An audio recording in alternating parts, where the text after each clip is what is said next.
ان الحمد للہ نحمده ونصلی علی رسولہ الکریم اما بعد فاعوذ باللہ من الشیطان الرجیم بسم اللہ الرحمن الرحیم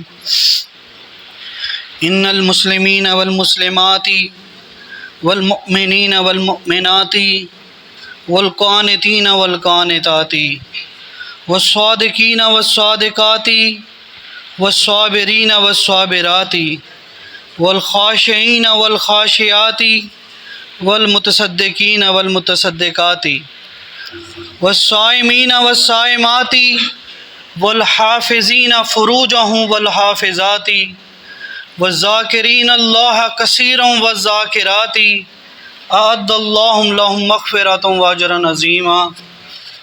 تمام تر تعریف اللہ رب العزت کے لیے ہے جو مالک کائنات، خالق ارض و سما ہے، کہ جس نے انسان کو پیدا کیا اور اس کے لیے بے شمار نعمتیں عطا کی تاکہ انسان ان نعمتوں کو استعمال کرے اور اپنے رب کو پہچان لے۔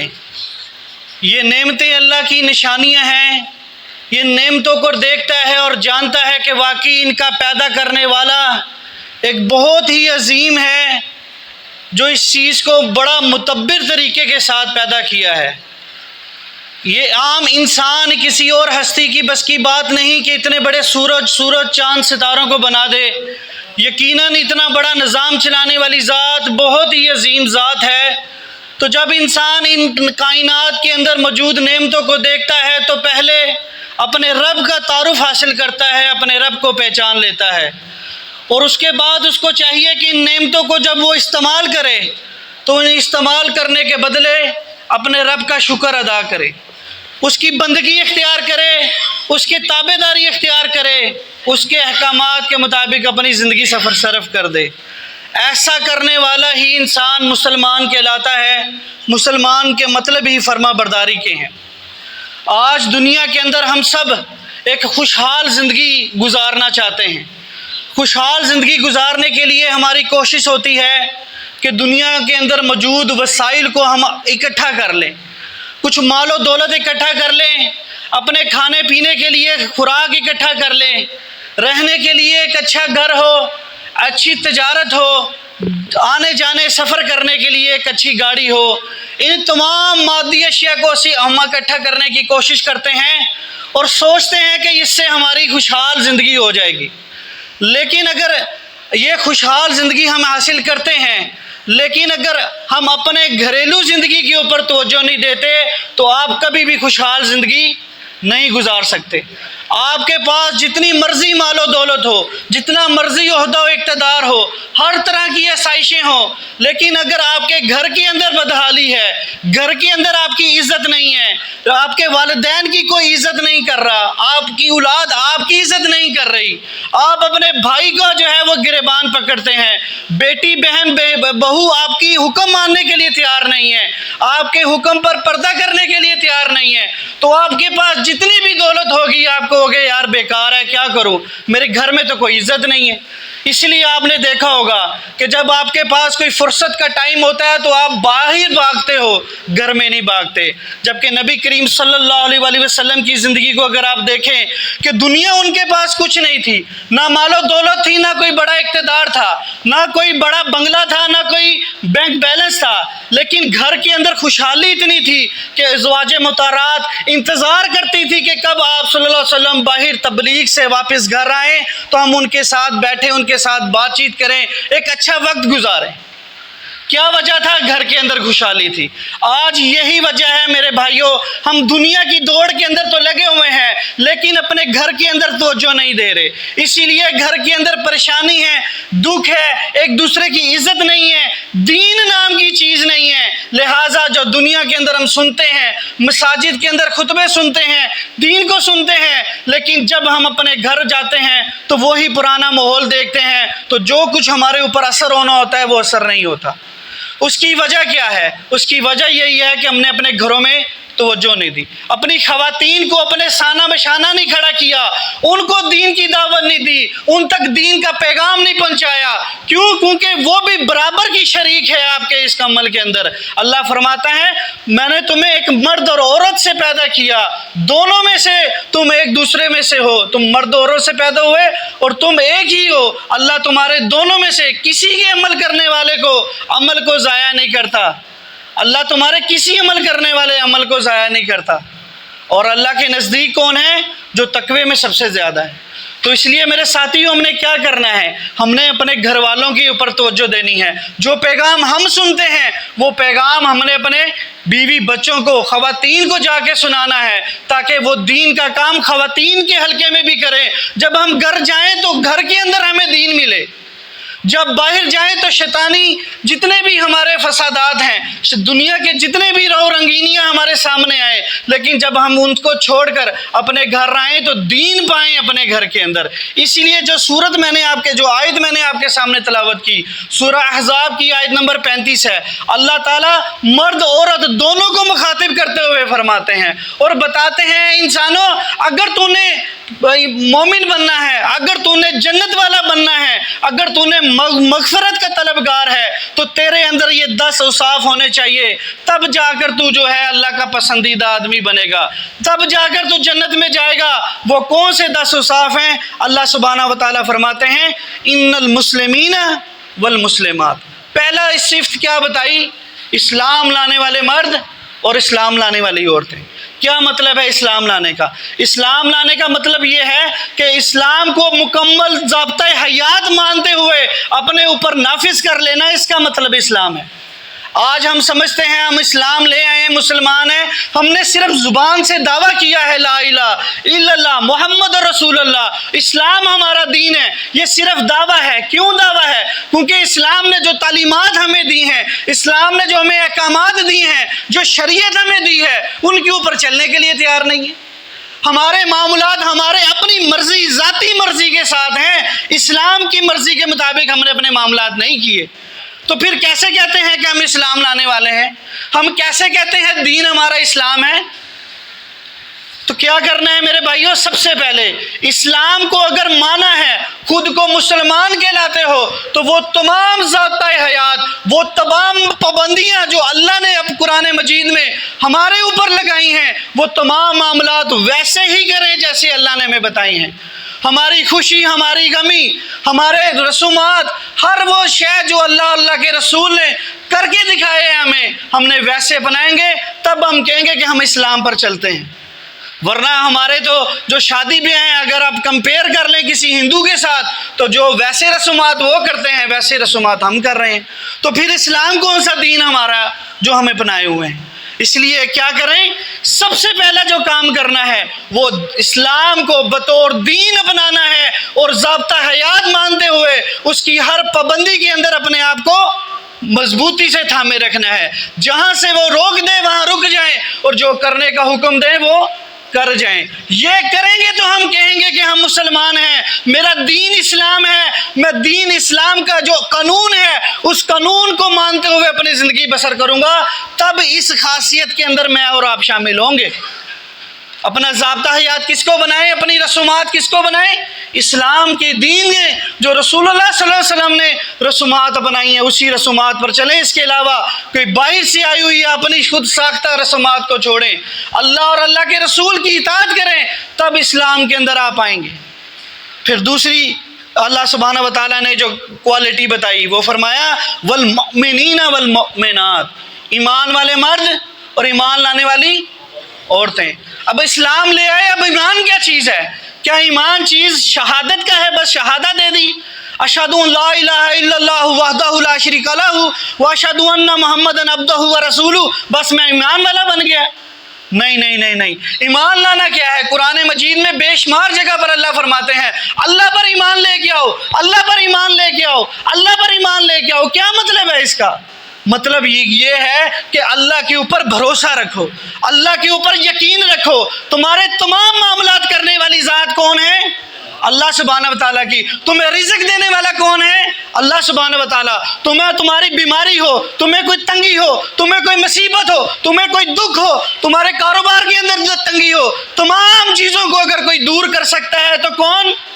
اللہ۔ یہ یقین، یہ توکل جب اللہ ہوگا تب آپ ایمان والے کہلائیں گے، تب آپ مومن کہلائیں گے۔ اگر اللہ پر یقین ہی نہیں ہے، بھروسہ ہی نہیں ہے، آپ کا اعتقاد ہے تعویذ پر، آپ کہیں میں تعویذ پہنوں گا تو مجھے بیماری سے شفا ہوگی، آپ کہیں میں یہ داغا درگاہ کا پہنوں گا تو میں جو ہے بیماری سے بچ جاؤں گا، میری شادی جلدی ہو جائے گی یہ داغا پہننے سے۔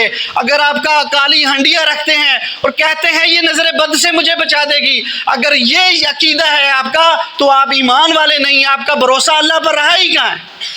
اللہ سبحانہ و تعالیٰ قرآن مجید کے اندر فرماتے ہیں، اللہ فرماتے ہیں سورہ انعام آیت نمبر 17 ہے، اللہ فرماتے ہیں وَيَمْسَسْكَ اللَّهُ بِضُرٍّ فَلَا كَاشِفَ لَهُ، اگر اللہ تمہیں کوئی ضر پہنچانا چاہے، کوئی نقصان پہنچانا چاہے، فَلَا كَاشِفَ لَهُ، تو کوئی دور نہیں کر سکتا، کوئی شفاعت نہیں دے سکتا، کوئی اس مصیبت کو ٹال نہیں سکتا، الا ہوا، مگر وہ صرف ایک اللہ۔ یہ دھاگے کی کوئی مجال نہیں ہے، یہ تعویذ کی کوئی مجال نہیں ہے، کوئی بڑے سے بڑا پیر اکٹھا ہو جائے، کائنات مل جائے، اللہ کی ہوئی تکلیف کو دور کرنا چاہیں تو نہیں کر سکتے، الا ہوا، مگر وہ خود۔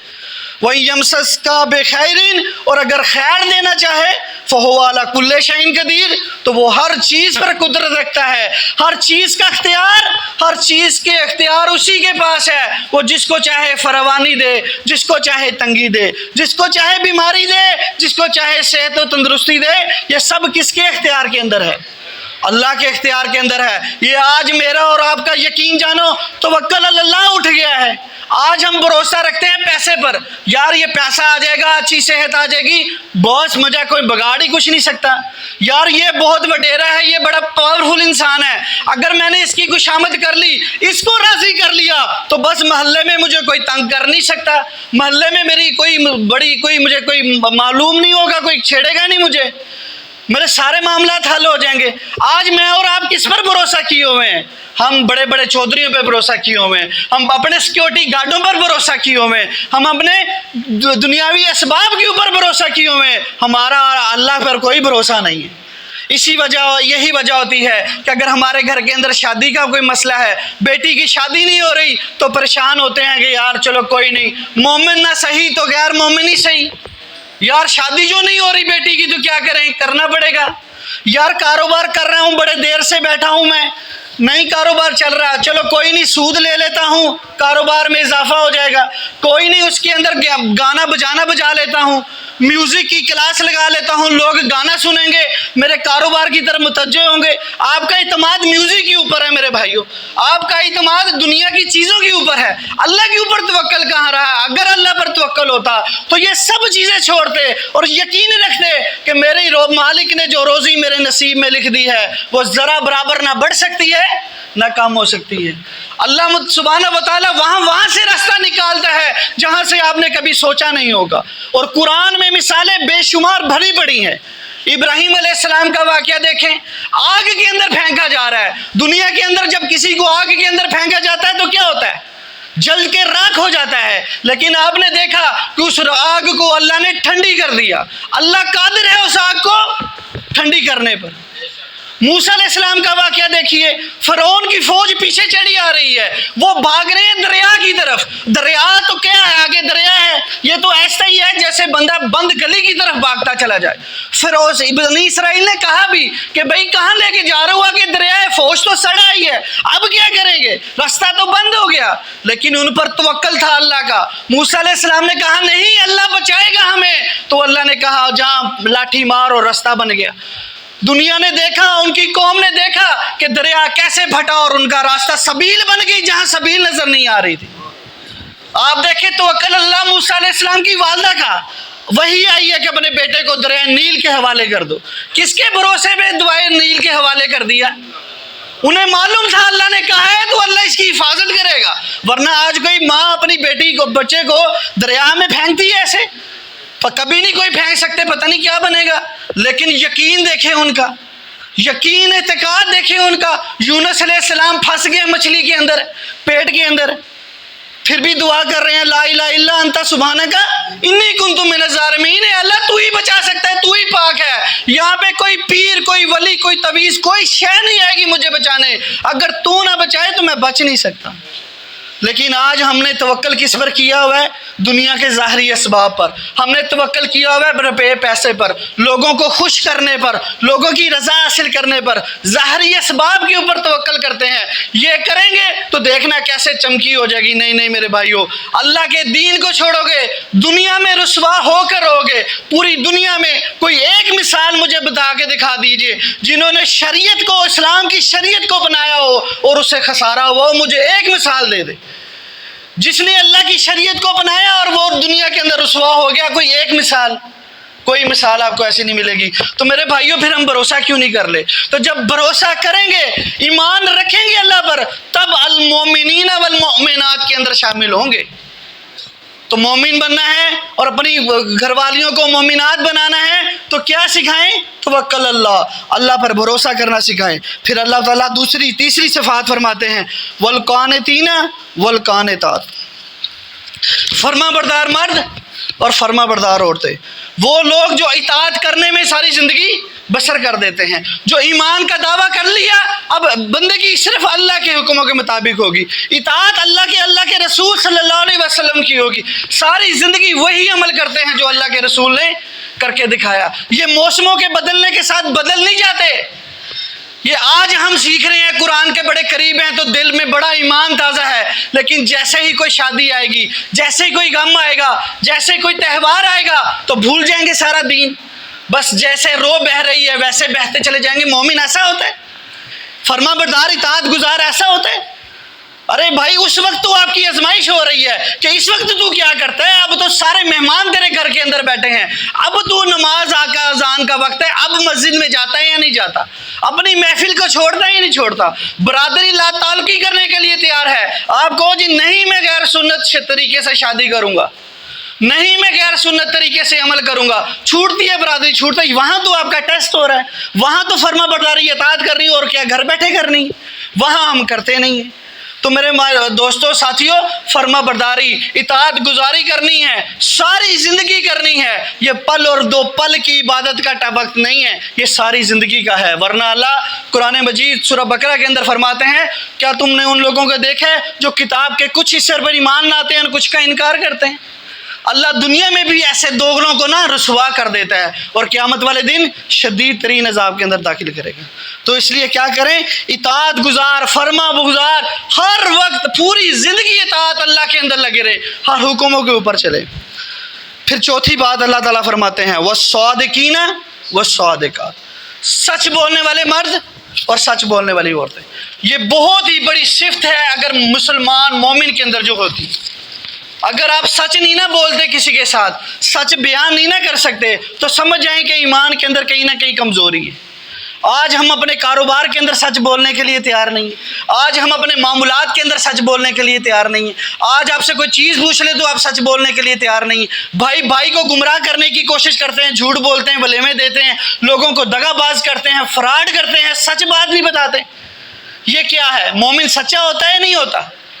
آج سچائی جیسی بات ہمارے اندر رہ نہیں گئی، ہم منہ پہ کچھ اور ہوتے ہیں، پیٹھ کے پیچھے کوئی اور ہوتے ہیں۔ سامنے والا بندہ بعض کا تو پہچان بھی لیتا ہے کہ یار یہ جھوٹ بول رہا ہے۔ وہی جھوٹ آج ہم نے اپنایا ہے، اپنے بچوں کو بھی وہی تربیت دے رہے ہیں، لہٰذا گھر میں خوشحالی نہیں ہے۔ گھر کے اندر کچھ بھی ہو رہا ہو، جب سے والد آ جاتا ہے سب ٹھیک ہے جی، کچھ نہیں، ابھی نماز پڑھ کے ہٹے ہیں، چاہے کوئی کچھ گلیوں میں لگا رہا ہو، جیسے مرضی ٹائم ویسٹ کر رہے ہو، صرف کیا ہے بس جھوٹ بول دیا، جی میں نے یہ کر لیا، جی یہ ایسا ہو گیا۔ تو جھوٹے لوگ مومن ہوتے ہیں؟ نہیں، اللہ فرماتے ہیں والصادقین والصادقات، اور جو مرد سچ بولتے ہیں اور جو عورتیں سچ بولتی ہیں۔ اور آگے صفت کیا بتائی؟ والصابرین والصابرات، صبر کرنے والے مرد، صبر کرنے والی عورتیں۔ یقین جانیں یہ صبر جیسی نعمت اللہ سبحانہ و تعالیٰ انبیاء کرام کو اس قدر دی ہے کہ آپ ان کی پوری زندگی کا مطالعہ کر کے دیکھ لیں، جتنا دکھ تکلیف رنج و غم انبیاء کرام نے اٹھایا اور اس پر صبر کیا ہے، آج کوئی انسان اس کا قائم نہیں کر سکتا۔ آج ہم بے صبرے بنے ہوئے ہیں، ہر معاملے کے اندر بے صبر ہو جاتے ہیں۔ اللہ ہمیں فائدہ دے دیتا ہے تب بھی بے صبرے ہو جاتے ہیں، لوگوں کے اندر شیخیاں بگاڑتے پھرتے ہیں، دیکھو جی مجھے یہ ہو گیا، میں تو یہ مالدار بن گیا، مجھے تو یہ مل گیا، شیخی میں آ جاتا ہے، اپنے آپ کو جو ہے وہ بڑا بننے لگ جاتا ہے، تکبر آ جاتا ہے اس کے اندر، اور جب کوئی نقصان ہو جاتا ہے تو ایک دوسرے کے اوپر جو ہے وہ الزام تراشی شروع کر دیتا ہے، اس کے اندر بھی صبر نہیں ہے۔ اللہ صحت دے دے تب صبر کرنے کے لیے تیار نہیں ہے، لوگوں پر ظلم کرتا ہے، اپنی طاقت کا روز جماتا ہے، اپنی چھاتی چوڑی کر کے آگے کھڑا ہو کے دیتا ہے میں کھڑا ہوں، کر کے دکھاؤ کیا کرتے ہو، مظلوموں پر ظلم کرتا ہے، غریبوں کو تھپڑ مارتا ہے، یہ ہے تیرا صبر صحت کے اوپر۔ اور اگر لاچاری دے دے، کمزوری دے دے، تب ہم سے صبر نہیں ہوتا، حال ویلا اٹھا لیتے ہیں، بھئی یہ پڑھا دو وہ پڑھا دو، اس پیر کے پاس چلے جاؤ، اس پیر کے پاس چلے جاؤ، اس سے دم کروا لو، یہ چیز کروا دو، خیال اللہ کے نام کی نظر و نیاز کروا لو، یہ کام ہم اشارے شروع کر دیتے ہیں۔ اللہ پر کب جو ہے بھروسہ رکھتے ہیں، صبر کب کریں گے؟ اللہ تعالیٰ تو فرماتے ہیں سورہ بقرہ آیت نمبر 156 57 58 میں فرماتے ہیں کہ ہم تمہاری ضرور آزمائش کریں گے، خوف کے ساتھ، بھوک کے ساتھ، نقص من اموالی، تمہارے مال کے نقصان کے ساتھ، ثمرات کے نقصان کے ساتھ، اور وہ بشر الصابرین، اور خوشخبری سنا دو ان لوگوں کو جنہوں نے ان بات پر صبر کر لیا۔ اللہ فرماتے ہیں میں نے تو صبر کرنے کے لیے تو نے دنیا میں بھیجا ہے، آزمائش کرنے کے لیے بھیجا ہے، اب بھوک آ گئی تو کیا مجھے بھول گیا، تنگی آ گئی، دشواری آ گئی، مجھے بھول گیا، جان و مال کا نقصان ہو گیا، مجھے بھول گیا۔ اللہ فرماتے ہیں مبشر الصابرین، خوشخبری سنا دو صبر کرنے والوں کے ساتھ۔ اور اگلی آیت میں فرماتے ہیں وہ لوگ جن کو کوئی مصیبت پہنچتی ہے تو وہ کیا کہتے ہیں، انا للہ و انا الیہ راجعون، اے اللہ ہم تو تیرے ہی ہیں، تیری ہی طرف لوٹ کر آنا ہے، ہمارا ہر شے، ہمارے جسم کا ایک ایک ذرہ، ایک ایک پور تو نے عطا کیا ہے میرے مالک، یہ تو واپس بھی لے لے تو کوئی حرج نہیں ہے، تو نے ہی دیا تھا، تیرے ہی طرف لوٹ کر چلا گیا۔ وہ حوال ویلا نہیں کرتے، صبر کا کام لیتے ہیں۔ آج صبر کا مادہ ہم میں ختم ہو گیا ہے، ذرا سی چھوٹی بات پر جذباتی ہو جاتے ہیں، اپنی اولاد کے سامنے جذباتی ہو جاتے ہیں، بچے والدین کے سامنے جذباتی ہو جاتے ہیں، بھائی بھائی کے درمیان جذباتی ہو جاتے ہیں، گاہک دکاندار کے ساتھ جذباتی ہو جاتا ہے۔ کن کن معاملات کے اندر ہم جو ہے صبر کر رہے ہیں، ہر معاملات کے اندر بے صبرے بنے ہوئے ہیں، اور لڑائی جھگڑا فساد بن رہے ہیں، پھر سوچتے ہیں خوشحالی آئے گی، پھر سوچتے ہیں اسلام پر چل رہے ہیں۔ نہیں میرے بھائیو، صبر کرو۔ اللہ سبحانہ و تعالیٰ سورۃ فرقان آیت نمبر 75 میں فرماتا ہے اللہ نے جنت کے اندر بالا خانے عطا کرے گا، بما صبروا، صبر کے بدلے میں۔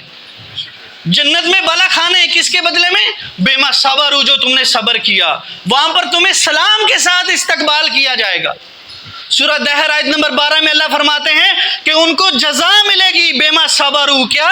جنتم و حریرا، جنت اور ریشمی لباس پہنایا جائے گا، کس کے بدلے؟ بما صبروا۔ دنیا میں ہر بات پر صبر کر کے بیٹھے رہے، کوئی نہیں میرا رب تو دیکھ رہا ہے، میرا رب پر اعتماد ہے، وہی میری بڑیا پار نگائے گا، دنیا کا کوئی شخص میری بیماری کو دور نہیں کر سکتا۔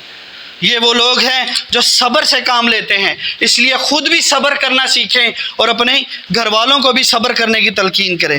آگے اللہ تعالیٰ فرماتے ہیں والخاشعین والخاشعات، اور اللہ سے ڈرنے والے اور عاجزی کرنے والے مرد اور عاجزی کرنے والی عورتیں، جو گھمنڈ کے اندر نہیں رہتے بلکہ اپنے آپ کو اللہ کے آگے جھکائے رکھتے ہیں، اللہ سے ڈرتے رکھتے ہیں، ہر وقت یہی دیکھتے ہیں میرا رب مجھے دیکھ رہا ہے، کہیں میں رب کی پکڑ میں نہ آ جاؤں، کہیں میں رب مجھ سے ناراض نہ ہو جائے، کیا دنیا میں مجھے تکلیف نہ ہو، آخرت میں کہیں میری بربادی نہ اتر آئے، ہر وقت اس بات سے ڈرے رہتے ہیں، عاجز رہتے ہیں، جھکے ہوئے رہتے ہیں۔ مثالیں دیکھیں کیسے کیسے ہماری انبیاء کرام کے دور کے اندر آپ کو ملتی ہیں، سب کچھ کیا گیا، ظلم کیا گیا، آپ صلی اللہ علیہ وسلم کو برے برے تانے دیے گئے، آپ رو بیٹھے اپنی خدیجہ رضی اللہ تعالیٰ کے پاس گئے اور کہے کہ یہ وہ لوگ ہیں جو مجھے صادق اور امین کہتے تھے، جو میرے پاس اپنی امانتیں رکھواتے تھے، جو مجھے فیصلے مجھ سے کرواتے تھے، اپنی وڈیری جو تنظیمیں ہوتی تھی وہاں پہ مجھے لے کے جاتے تھے کہ آؤ ہمارا فیصلہ کرواؤ، یہ وہ لوگ ہیں جو آج مجھے مسحور کہہ رہے ہیں، جو نوز باللہ مجھے مجنون کہہ رہے ہیں، جو مجھے پاگل دیوانہ کہہ رہے ہیں، روتے تھے کہہ کے کہ یار یہ وہ لوگ میرے ساتھی ہیں، میرے رشتہ دار ہیں۔ اللہ نے قرآن مجید میں اس کا ذکر بھی کیا، اللہ فرماتے ہیں یقیناً اللہ کے رسول ہم جانتے ہیں تیرا سینہ پچھتا ہے ان باتوں سے یہ جو لوگ کہہ رہے ہیں، قرآن مجید کی آیت ہے، اللہ نے خود تصدیق کی، اللہ کہتے ہیں ہم یقیناً ہم جانتے ہیں، اللہ کے رسول، اے رسول ہم جانتے ہیں کہ تیرا سینہ پچتا ہے، تیرا سینہ تنگ ہوتا ہے ان باتوں سے، یہ جو مشرکین مکہ تیرا دل دکھا رہے ہیں نا، ہم اس بات کی تصدیق کرتے ہیں۔ تو کیسے کیسے نہیں انہوں نے زخم سے، لیکن کیا کیا؟ عاجزی میں رہے۔ کبھی کسی نے تھپڑ کے بدلے تھپڑ نہیں مارا، اینٹ کے بدلے پتھر نہیں ماری، بلکہ جو برائی کا بدلہ اچھائی کے ساتھ دیا ہے۔ اور سورہ حامیم سجدہ کے اندر آتا ہے نا، یہ جو ابھی تلاوت ہوئی تھی، اللہ فرماتے ہیں اگر تم برائی کا بدلہ اچھائی کے ساتھ دو گے تو تم دیکھو گے وہ لوگ جو تمہارے دشمن تھے وہ تمہارے دوست بن جائیں گے۔ وہ کہیں گے یار اسے کیا ہو گیا، میں اسے روزانہ اتنا برا بلا کہتا ہوں، اسے اتنا بڑا برا کہتا ہوں، کبھی کافر کہتا ہوں، کبھی منکر حدیث کہتا ہوں، کبھی منکر رسول کہتا ہوں، رسول کا گستاخ کہتا ہوں، اتنی باتیں کہتا ہوں، یہ پھر بھی میرے پاس آ کے تبلیغ کرتا ہے، دین کی بات کرتا ہے۔ آخر وہ کیا ہو جائے گا؟ تمہارا دلی دوست ہو جائے گا۔ اور اس سے اگلی آیات میں اللہ فرماتے ہیں وما یلقاها، یہ ان لوگوں کو نصیب ہوتی ہے بات بے مس جو صبر سے کام لیتے۔ اگر برائی کے بدلے برائی میں آپ شروع ہو گئے، صبر ہی نہیں کیا، تو اس کا مطلب آپ نے تو برابر کر دی نا بات۔ اس لیے کیا کرنا ہے؟ عاجزی کے ساتھ رہنا ہے، عاجزی انکساری کے ساتھ رہنا ہے، اللہ سے ڈرتے ہوئے رہنا ہے۔ پھر اللہ تعالیٰ فرماتے ہیں اگلی صفت والمصدقین والمصدقات، وہ لوگ جو خیرات کرتے ہیں، خیرات کرنے والے مرد اور خیرات کرنے والی عورتیں۔ آج تو ہم بڑے افسوس کے ساتھ کہتے ہیں کہ جیسے نماز فرض ہے ویسے زکوٰۃ فرض ہے، ہم زکوٰۃ دینے کے لیے تیار نہیں ہیں۔ اپنے مال کا 40واں حصہ یا 2.5% جسے ہم بولتے ہیں وہ ادا کرنے کے لیے اللہ کے لیے تیار نہیں ہے۔ اللہ کے رسول صلی اللہ علیہ وسلم اور صحابہ کرام کا طرز عمل دیکھیے، کچھ بھی نہیں ہے، پھر بھی اپنا سر بار سب کچھ اللہ کی راہ کے اندر نچھاور کر دیا۔ زکوٰۃ ہے ہی نہیں، فرض ہی نہیں ہوتی، صحابہ استطاعت نہیں بنتے، لیکن اس کے بعد بھی مصدقین والمصدقات کے ایسے مصداق ہیں کہ گھر کا سارا سامان لا کے دے دیا، یہ لو اللہ کی راہ کے لیے نکلو، جو کچھ میرا ہے اللہ کا عطا کیا ہوا ہے لے لیں، سب لے لیں، کوئی کچھ نہیں ہوتا۔ ایسے مصدقین، آج ہم خیرات صدقہ خیرات کرنا چھوڑ دیے، غریب محتاج مزدوروں کا، ضعیفوں کا، لاچاروں کا، بیماروں کا پرستی کرنا چھوڑ دی ہے، ان کی تماداری کرنا چھوڑ دی ہے، ان کی خیر خبر لینا چھوڑ دی ہے۔ بزرگ ہمارے سامنے ہوتے ہیں، ہمیں پتہ ہے یہ بیمار ہے، اس کو دوا چاہیے، لیکن کنی کروا کے چلے جاتے ہیں، کہیں مجھ سے پیسے نہ مانگ لے، کہیں مجھے دوائی کا مطالبہ نہ کر دے، کہیں مجھ سے جو ہے کوئی اور چیز نہ طلب کر لے، بھاگ جاتے ہیں اس سے۔ یہ دوسرے تو کیا، اولاد اپنے والد کے سامنے ایسا رویہ اختیار کیا ہوا ہے۔ غیروں کے ساتھ ہم نے کیا بھلا کرنا ہے، ہم تو اپنے جو ہیں اپنوں کے ساتھ یہ رویہ اختیار کیے ہوئے ہیں۔ کہاں سے صفات آئیں گی ایمان والی؟ کس طریقے سے اسلام پر چلیں گے؟ کیسے بنیں گے ان لوگوں میں سے جس کے لیے اللہ نے کہا ہے کہ میں نے مغفرت کا فیصلہ کر لیا ان لوگوں کے لیے؟ تو کیا کریں؟ صدقہ اور خیرات کریں، اللہ کی راہ کے اندر اپنا تمام مال لٹا دیں، اپنے مال کو اپنا نہ سمجھیں، بلکہ یہ سمجھیں کہ اس کے اندر حق ہے دوسرے کا۔ کسی کو دیتے ہوئے احسان نہ سمجھیں کہ میں اس پر احسان کر رہا ہوں، بلکہ یہ سمجھیں کہ میں اس کا حق اس کو لٹا رہا ہوں، اس کو واپسی دے رہا ہوں۔ عاجزی کے ساتھ اس کو دو کہ یہ میرے پاس جو پیسہ ہے نا، یہ میرا نہیں تھا، یہ 1,00,000 روپیہ میرا نہیں تھا، اس کے اندر 20,000 فلاں کا تھا، 20,000 فلاں کا تھا، 20,000 فلاں کا تھا، میں نے ان تک پہنچانا ہے۔ حق تلفی کروں گا، حق رسائی نہیں کروں گا تو یقیناً مارا جاؤں گا دنیا کے اندر۔ آج یہ سوچ ہمارے دماغ میں ختم ہو گئی، یہ سوچ ہم سمجھتے ہیں یہ پیسہ میرے جیب میں میرا ہے، ذاتی ہے۔ خبردار کس کا کہ مجال کے تاثر پہ بھی کوئی مالک رکھتا ہو۔ غریب کوئی مانگ بھی لے تو سمجھتے ہیں یہ کہاں سے آ گیا، میرے مال پہ ڈاکہ ڈالنے کے لیے آ گیا۔ اللہ فرماتے ہیں نہیں نہیں نہیں نہیں، المصدقین والمصدقات، خیرات کرنے والے مرد ہوں گے، خیرات کرنے والی عورتیں ہوں گے، والصائمین والصائمات، روزہ رکھنے والے مرد، روزہ رکھنے والی عورتیں۔ اور روزہ یقین جانے ایک پوری مکمل عبادت ہے جو آپ کو سکھاتی ہے کہ آپ نے اللہ کے حکم سے وہ جائز چیزیں جسے اللہ منع کر دے تو آپ اسے باز آ جائیں۔ کھانا پینا جائز ہوتا ہے دن کے اندر، لیکن اللہ نے رمضان کے اندر منع کر دیا ہے کہ دن کے اندر نہیں کھانا۔ کب تک؟ مغرب کے وقت تک۔ تو ہم جائز چیزوں سے بھی خود کو روک لیتے ہیں۔ یہ روش اختیار کرنی ہے۔ مومن تو ہوتا ایسے ہے کہ اللہ کے اشارے پر چلتا ہے، وہ کہے گا تو کھائے گا، وہ نہیں کہے گا تو اپنے آپ کو روک کے رکھے گا ہر اس چیز کے لیے بغیر کسی چونو چراں۔ یہ سب سے بڑی بات ہے۔ کیوں بھائی، کیوں ایسا کریں؟ اللہ کے آگے کیوں نہیں ہونی چاہیے؟ جب اللہ سے کوئی چیز لی تھی تو کیوں کیا تھا اللہ نے؟ اولاد مانگی تھی تو اللہ نے کہا تھا کیوں؟ صحت مانگی تھی کیوں؟ روٹی روز، آکسیجن روز، سانس لینا روز، کیوں؟ اللہ نے کبھی کیوں نہیں کہا، تو پھر تو کیوں کہتا ہے؟ تو اس لیے کیا کریں؟ روزہ رکھنے والے مرد، روزہ رکھنے والی عورتیں خود بھی روزہ رکھیں، خواتین کو بھی کریں، ان کے لیے بھی کوشش کریں وہ رکھیں۔ آگے فرماتا ہے والحافظین فروجہم والحافظات، اور اپنی شرمگاہوں کی حفاظت کرنے والے مرد، شرمگاہوں کی حفاظت کرنے والی عورتیں، یعنی اپنے آپ کو بے حیائی، عریانی، فحاشی سے اپنے آپ کو بچائے، پردے کا پابند رہیں۔ جو میں نے آپ کو بات کی کہ باہر تو کیا ہم اپنے گھروں کے اندر پردے کا پابند نہیں کروا سکتے، آج تو بڑے افسوس سے کہنا پڑتا ہے ہمارے بچے بچیوں کو اپنے سطر کا نہیں پتا، اپنے سطر کا نہیں پتا کہ ہمارا سطر کیا ہے۔ خواتین کے لیے یہ سے لے کر پاؤں اور یہ چہرے کا ٹکی، اس کے علاوہ ہر شے سطر ہے۔ ایک بچی اپنے والد کے سامنے بھی کھلے بال کر کے نہیں آ سکتی، گریبان دور کرنا تو بڑی دور کی بات، وہ اپنے والد سے بھی اپنے بالوں کو چھپائے گی۔ لیکن آج کہاں ہے لوگوں کے پاس یہ تمیز کہ میں اپنے بالوں کو چھپا لوں، میرا والد ہے۔ ہم تو غیروں کو دکھائے پھرتے ہیں، محرموں غیر محرم کی تمیز تو ایک سائڈ پہ رہ گئی نا، ہم نے اپنے محرم نام محرم کی تمیز بلا دی۔ پوچھ کے دیکھ لیجئے کون محرم ہے کون غیر محرم، نہیں بتا سکیں گے ہمارے بچے، پتہ ہی نہیں ہے کیا سطر ہے، نہیں بتا سکیں گے۔ بچوں کو، مردوں کو اپنا سطر نہیں پڑتا، ناف سے نیچے ان کی شلواریں، ان کے ٹراؤزر ہوتے ہیں، ساری ناف، سارا آگے والا حصہ سارا نظر آ رہا ہوتا ہے، پینٹیں نیچے گر رہی ہوتی ہیں ان کی، گھٹنوں سے اوپر چھوٹ پینٹیں پہنی ہوئی ہوتی ہیں، یہاں ناف سے لے کر آپ کے گھٹنوں تک مرد کا سطر ہے۔ ان کو ساری چیزوں کو چھپانا ہے، لیکن ہمارے بچوں کو پتہ ہی نہیں ہے، بڑے کھلے عام پھر رہے ہیں، نہ ہم نے بتایا نہ انہوں نے تمیز کی۔ گھروں کے اندر بے حیائی ہم اپنے خود آنکھوں سے دیکھ رہے ہیں اور دعویٰ کر رہے ہیں مسلمان ہیں ہم، ایمان والے ہیں ہم، موحد ہیں ہم، شرک کے خلاف کھڑے ہونے والے ہیں ہم، قرآن کو تھام کر آگے پہنچانے والے ہیں ہم۔ یہ دعوے بڑے اچھے بڑے دعوے ہیں، لیکن عملی حالت یہ ہے کہ گھر کے اندر پردہ نہیں ہے، گھر کے اندر 24 گھنٹے عریانی فحاشی آپ کے سامنے ہو رہی ہے۔